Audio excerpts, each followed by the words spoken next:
जिसके सीने के अंदर कुरान होता, जिसके सीने के अंदर अल्लाह का ईमान होता, वो आदमी कहीं भी जा सकता है, कुछ भी कर सकता। हमारा यकीन और विश्वास है कि अल्लाह ने दुनिया को पैदा किया और अल्लाह तबारक व तआला इस दुनिया को नेस्त नाबूद करेगा। उस दिन को हम लोग अरबी में क्या बोलते हैं? उस दिन हम लोग अरबी में बोलते हैं क़यामत। सात क़यामत। या अय्युहन्नासुत्तक़ू रब्बकुम इन्न ज़लज़लतस्साअति शैउन अज़ीम यौम तरौनहा तज़हलु कुल्लु मुर्ज़िअतिन अम्मा अर्ज़अत व तज़उ कुल्लु ज़ाति हम्लिन हम्लहा व तरन्नास सुकारा व मा हुम बिसुकारा। ए ईमान वालों, ए इंसानों, या अय्युहन्नास, ए इंसानों, इत्तक़ू रब्बकुम, अपने रब से बचो, अपने रब से डरो। इन्न ज़लज़लतस्साअति शैउन अज़ीम, जब क़यामत आएगी तो एक हवा चलाई जाएगी, सब लोग बेहोश हो जाएंगे। वअंतुम सुकारा वलाकिन्न सुकारा या अय्युहन्नासु इत्तक़ू रब्बकुम इन्न ज़लज़लतस्साअति शैउन अज़ीम यौम तरौनहा तज़हलु कुल्लु मुर्ज़िअतिन। जिस माँ के कोख में बच्चा होगा वो बच्चे को वहीं पर हमल उसका ज़ाया हो जाएगा। जिसके पीठ में, जिसके गोद में छोटे बच्चे होंगे दूध पीते हुए, लेकिन उस क़यामत की हौलनाक मंजर को देखकर वो माँ भी अपने उस मासूम से बच्चे को उठाकर फेंक देगी। क्यों? इतनी खतरनाक माहौल पैदा हुआ होगा कि अपनी जान बचाने के लिए देखेंगे लोग एक दूसरे को नशे में, वमा हुम बिसुकारा, लेकिन वो नशा नहीं होगा, वो अल्लाह तबारक व तआला की तरफ से। वलाकिन अज़ाब अल्लाहि शदीद, लेकिन अल्लाह तबारक व तआला की जो गिरफ्त होती है वो बहुत मजबूत होती है। वह क़यामत के उस हौलनाक मंजर के अंदर सबको मौत दे दी जाएगी। उसके बाद हश्र का मैदान निर्माण होगा। मुल्क शाम के अंदर आवाज लगाई जाएगी, दो सूर फूके जाएंगे, एक क़यामत को बर्पा करने के लिए, महाप्रलय लाने के लिए, और एक महाप्रलय के बाद दोबारा से फिर रिक्रिएट ऑफ द वर्ल्ड, दुनिया को फिर दोबारा क्रिएट किया जाएगा। सारे लोग होंगे, सारे लोग, हजरत आदम से लेकर क़यामत तक टोटल सब के सब मैदान में खड़े होंगे और अपने अपने आमाल के हिसाब से आदमी पसीने में डूबे हुए होंगे। कोई घुटने तक होगा तो कोई कमर तक होगा। वहां पर एक नेकी की भी जरूरत पड़ेगी ना, माँ होगी, माँ, उसको जरूरत होगी। अल्लाह कहेगा कि तुमको एक नेकी की जरूरत है, जाओ तुम अपने बेटे से ले लो और तुम जन्नत चले जाओ। बेटा सामने होगा, जब देखेगा कि मेरी माँ को एक नेकी की जरूरत है, वो मुंह फेर कर भाग जाएगा। क्यों? एक नेकी मेरी कम हो जाएगी। बाप होगा, बाप कहेगा बेटे से कि बेटे मुझे आधी नेकी की जरूरत है, थोड़ी सी दे दो, वो चला जाऊंगा। कोई नहीं पहचानेगा किसी को। अम्मा आयशा फरमाती है कि सब के सब, एक रिवायत ये भी है कि सब के सब बरहना होंगे, नंगे होंगे। अम्मा आयशा ने पूछा, या अल्लाह के नबी, सब के सब नंगे होंगे, देखेंगे एक दूसरे को, एक दूसरे की शर्मगाह को देखेंगे। दुनिया नहीं है कि देख पाओगे। कोई खूबसूरत लड़की जा रहे तो आकर फाड़ फाड़ कर तक रहे हो, उसका नंबर लेने के लिए कोशिश कर रहे हो। कोई समाज की बेटी जाती है तो उसको देखते हो घोर घोर कर। वो दुनिया नहीं है, बल्कि वहां पर इंसान अपने करतूत की वजह से, गुनाहों में, अपने गुनाहों की वजह से इतनी परेशानी में मुब्तला होगा। अम्मा आयशा फरमाती है कि मोहम्मद रसूलुल्लाह ने कहा कि आयशा, दूसरों को देखना तो दूर की बात है, वो इतने हौलनाक मनाजिर होंगे कि इंसान अपने पैर के तरफ भी नहीं देख पाएगा, भूल जाएगा वो मैं कौन हूं, मैं कौन था। बस सिर्फ एक बात लगी होगी कि बस किसी तरीके से मगफिरत हो जाए हमारी, किसी तरीके से जन्नत में चला जाओ। वम्मा मन ऊतिय किताबहु बियमीनिही, जिसकी किताब उसके दाएं हमाल में दे दिए जाएंगे, खुशी खुशी कहेगा देखो ये मेरा अमलनामा, ये देखो मैंने नमाज पढ़ी, ये लो देखो मैंने ज़कात दी थी, देखो मैंने किसी को गाली नहीं दिया था, ये देखो मेरा। वअम्मा मन ऊतिय किताबहु बियमीनिही फयक़ूलु हाउम इक़्रऊ किताब, ये क्या कहेगा, ए अब्दुर्रहमान पढ़ो पढ़ो, ये देखो मेरा रिजल्ट, ये देखो मैं पास किया हूं, पहले नंबर से पास किया हूं, मैं फर्स्ट डिवीजन लाया, ये देखो पढ़ो। हाउम इक़्रऊ किताबिया, ये लो पढ़ो, देखो खुशी से। व अम्मा मन ऊतिय किताबहु बियमीनी बिशिमालिही फयक़ूलु युहासबु हिसाबन यसीरा, और वो कहेगा कि काश, जिसको बाएं हाथ में जिसके अमाल नामा दिए जाएंगे, वो कहेगा कि काश हमको यह अमाल नामा दिया ही नहीं जाता। क्यों? बाएं हाथ का मतलब जहन्नम का, दाएं हाथ का मतलब जन्नत का। वहां पर एक एक नेकी की जरूरत पड़ेगी। माँ और बहनों, यौम यफिर्रुल मर्उ मिन अखीही, भाई भाग जाएगा आपका, व उम्मिही माँ बाप, व अबीही बाप, व साहिबती दोस्त, सब भागेंगे। बीवी शौहर को, यहाँ तो बहुत प्यार मोहब्बत की जिंदगी है, लेकिन बीवी नमाज न पढ़े तो उसके ऊपर कोई रंज, कोई सरजनिश नहीं, कोई ताकीद नहीं, बिल्कुल नहीं। बीवी नमाज नहीं पढ़ती है, ताकीद कीजिए। शौहर नमाज नहीं पढ़ता है तो बीवी अपने एतबार से कहे कि मैं आपको रोटी बनाकर नहीं दूंगी, जाइए। नमाज की तलकीन कीजिए। यही है जो जाने वाला है, वहां पर एक दूसरे की नेकी की जरूरत पड़ेगी, सब आदमी परेशान हो जाएंगे, कोई किसी को नहीं देगा, भाग जाएगा। शौहर बीवी, बीवी अपने उससे, शौहर से, शौहर अपनी बीवी से, बच्चे सब अलग, सब अलग थलग, नफसी नफसी। वही तो कह रहे होंगे ना, या व यक़ूल रब्बी नफसी नफसी, हर कोई कहेगा। आदम सफ़ीउल्लाह यक़ूल रब्बी नफसी नफसी, आदम इब्राहीम खलीलुल्लाह यक़ूल रब्बी नफसी नफसी, व यक़ूल मूसा कलीमुल्लाह, मूसा कलीमुल्लाह रब्बी नफसी नफसी, ईसा रूहुल्लाह रब्बी नफसी नफसी, सब नफसी नफसी, सब टोटल के टोटल, कोई नहीं होगा। सिर्फ एक जात मोहम्मद रसूलुल्लाह कह रहे होंगे कि यक़ूलु या रब्बी उम्मती उम्मती। मेरे भाइयों, मेरे साथियों, अल्लाह के नबी अलैहिस्सलातु वस्सलाम जिस शरीयत को, जिस कानून को हमारे बीच लेकर आए, उनमें से मूल, सबसे बेहतर और सबसे ज़रूरी और जो इम्पोर्टेंट वो ये है कि हम अपने ईमान की रक्षा करें, अपने ईमान की हिफाजत करें। छोटे मोटे मुशरिकाना अक़ीदे से बिल्कुल नहीं होनी चाहिए। 13 साल तक इस ईमान की तबलीग के लिए बहुत ताकीद के साथ में मेहनत और मशक्क़त की गई। उसके बाद फिर आहिस्ते आहिस्ते 3 साल तक तो इसी के ऊपर मेहनत की गई, 3, 4, 5 हिजरी, 5 नबवी तक अल्लाह के नबी को नबूवत मिलने के बाद 3 साल तक यही तबलीग। क्या? अल्लाह एक, अल्लाह एक, अल्लाह एक, अल्लाह एक, एक अल्लाह, एक अल्लाह, ला इलाहा इल्लल्लाह, ला इलाहा इल्लल्लाह। कोई ज़कात नहीं, कोई हज का ऑर्डर नहीं, कोई पर्दे का ऑर्डर नहीं, कोई शराब की ममानियत नहीं। शराब पीते थे धड़ल्ले से उस वक्त में वहाँ पे, लेकिन जब शराब की हुर्मत नाजिल हुई कि पूरे के पूरे नालियों के अंदर, मक्का मदीना की गलियों में शराब की ही वो नाली बह रही है, क्योंकि सब ने कहा कि अच्छा अल्लाह ने मना किया, लो फोड़ दिया शराब।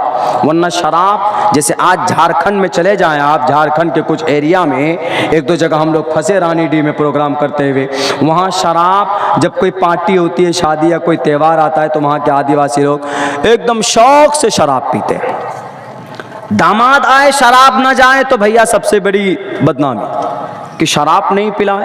वहाँ शराब बच्चा बच्चा पीता, औरतें पीती। झारखंड के कुछ एरिया में चले जाइए, वहाँ अगर आप टोपी डाली वाले फंस गए तो आपको भी शराब बनाकर पी जाएंगे। ऐसा निज़ाम आज भी फख्र के तौर पर शराब पीते थे। उसके मुशरिकीन मक्का, कुफ़ार मक्का के ज़माने में, ज़माने जाहिलियत में।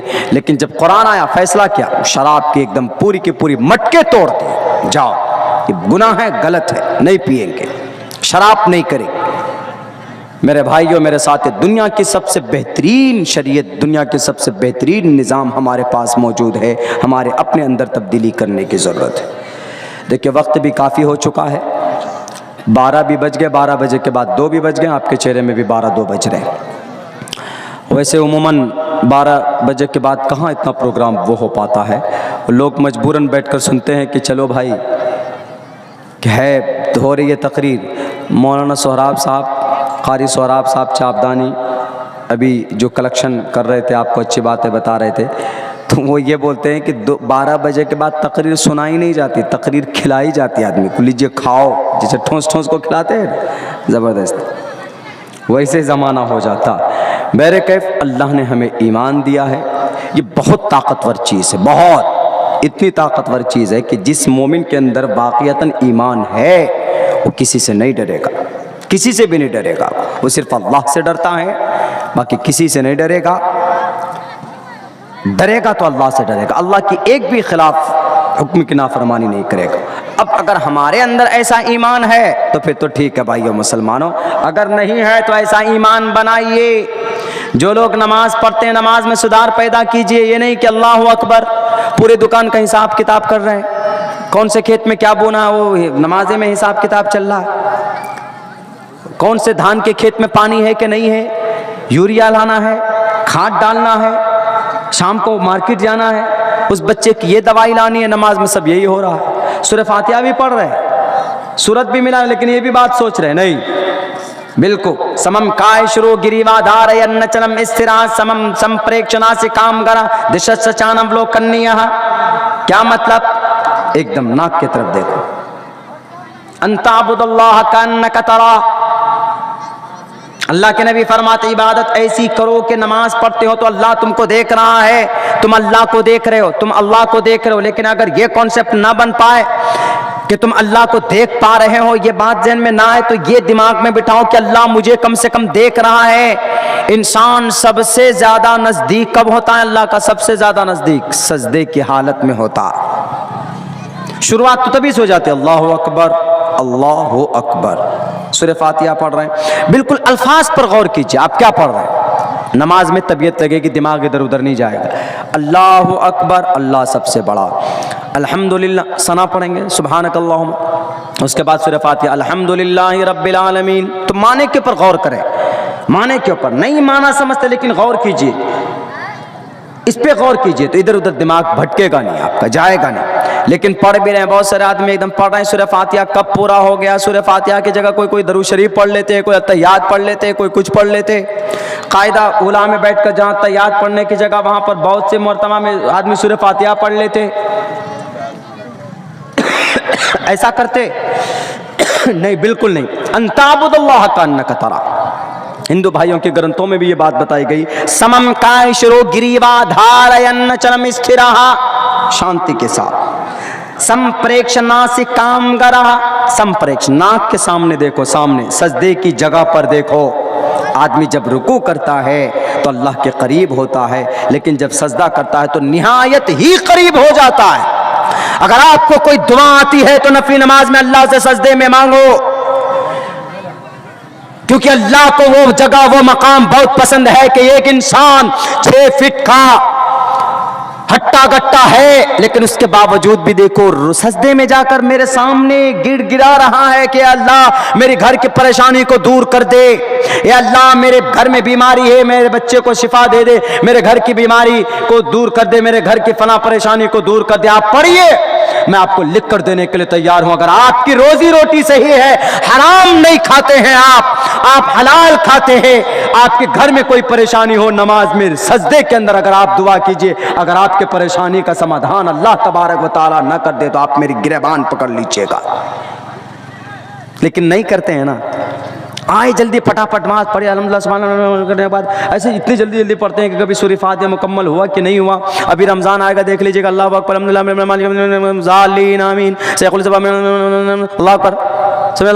अकबर, पता ही नहीं चलता, ऐसा लगता है जैसे कोई मक्खी को मार के भगा रहे हो। बहुत सी जगह ऐसे नहीं। रमज़ान का मुबारक महीना आ रहा, इत्मीनान के साथ कुरान सुनाइए और इत्मीनान के साथ इबादत कीजिए। नहीं बैठ खड़े होकर कर सकते तो बैठ करके कीजिए। पूरे 3 पारे आप सुनाते हैं अगर एक रात में आप तरावी की नमाज में, तो आप ढंग से पढ़िए, इतनी तेज़ी के साथ पढ़िए कि समझ में भी आए। ये नहीं कि बिल्कुल पढ़ रहा है एकदम बिल्कुल मधुमक्खी की तरह, शायद की मक्खी की तरह गुनगुन कर रहे, समझ में नहीं आ रहा, तो न सुनाने में भी गुनाह, सुनने वाले को कुछ पता ही नहीं चलेगा। बताइए क्या फायदा पढ़ने का? भाई 30 दिन मिलते, ढंग से पढ़िए, आराम से पढ़िए। एक तो समझते तो है नहीं, वैसे भी नहीं समझते। अगर ऐसा नहीं पढ़ने वाला, बहुत से हाफिज तो हमने देखा अपने पढ़ने के ज़माने में, एक हाफिज साहब था, एक सफ़े को कम से कम वो 10 मरतबा पढ़ा। एक सफ़े को हम लोग मदरसे में पढ़ते थे, जब तरावी की नमाज होती थी चले जाते थे मस्जिदों में, जो हाफिज गड़बड़ किया वहीं टोक देते थे फौरन, फवल्ली वजह का शत्रल मस्जिद जोर से बोल देते तो वही भटक जाता था। किसी हाफिज को भटकाना हो तो पीछे तरावी पढ़ते पढ़ते पीछे कुछ बोल दीजिए ज़रा, यानी कुछ कुरान की आयत बोल दीजिए, देख लीजिए। अगर वो 2 नंबर का हाफिज जी होगा, मतलब वो उसमें गड़बड़ी कर रहे होंगे, तेजी पढ़ रहे होंगे, आपको समझ में नहीं हो रहा तो वो उलट जाता है। करने वालों जरा सोच सोच कर कदम रखिएगा। मरना है, आपकी फूंक निकल जाएगी तो कोई आपका काम या कोई आपकी बॉडी को बचाने वाला नहीं है।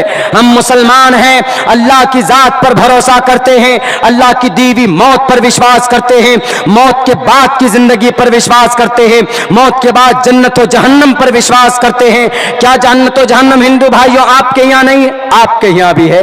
ओम पूर्णमिदः, बहुत दिनों के बाद ये मंत्र पढ़ता हूं। ओम पूर्णमिदः पूर्णमिदं पूर्णात् पूर्णमुदच्यते पूर्णस्य पूर्णमादाय पूर्णमेवावशिष्यते। ओम शांति, ओम शांति, ओम शांति। इससे पहले भी है, 2-3 वर्ड है। वो किसी किसी खुतबे में मैं पढ़ देता हूँ, लेकिन ये मंत्र जो है इसको गायत्री मंत्र का एक हिस्सा भी कहा जाता। ओम पूर्णमिदः पूर्णात् पूर्णमुदच्यते, बड़ाई है उस परमात्मा के लिए जिसने संपूर्ण जगत को बनाया, और जो जात इसको नष्ट करेगा, जो जात इसको नष्ट करेगा, किसको? इस पृथ्वी को, इस दुनिया को। कौन नष्ट करेगा? मोदी जी नष्ट करेंगे। एटम बम डालने से ज्यादा जर्मनी हलाक हुआ था दूसरे वर्ल्ड वॉर में। जर्मनी की जो जनरेशन थी वो बर्बाद हो गई, लेकिन पूरी दुनिया बर्बाद हुई नहीं। पूरी दुनिया को बर्बाद करने की ताकत सिर्फ अल्लाह की जात में। न तो अमेरिका वाला पूरा का पूरा एटम बम बरसा ले, नहीं कुछ कर सकता। ज्यादा से ज्यादा एक मुल्क को नुकसान पहुंचा सकता है, लेकिन पूरी दुनिया को नहीं बर्बाद कर सकता। पूरी दुनिया को बर्बाद कौन कर सकता है और कौन करेगा? अल्लाह करेगा। कुल्लु मन अलैहा फान व यबका वजहु रब्बिका ज़ुल जलाली वल इकराम। ओम पूर्णमिदः पूर्णमिदं पूर्णात् पूर्णमुदच्यते पूर्णस्य पूर्णमादाय पूर्णमेवावशिष्यते। ओम शांति ओम शांति ओम शांति।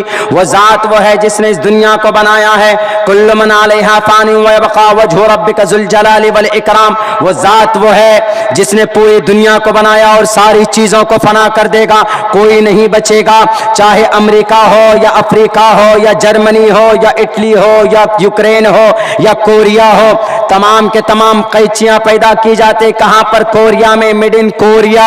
वो कोरिया भी नहीं बचेगा, चाइनीज भी नहीं बचेंगे, ये सारे के सारे तबाह। कुल्लु मन अलैहा फान, ये सब के सब फना हो जाएंगे। व यबका वजहु रब्बिका ज़ुल जलाली वल इकराम, सिर्फ एक अल्लाह तबारक व तआला की जात बाकी रहेगी।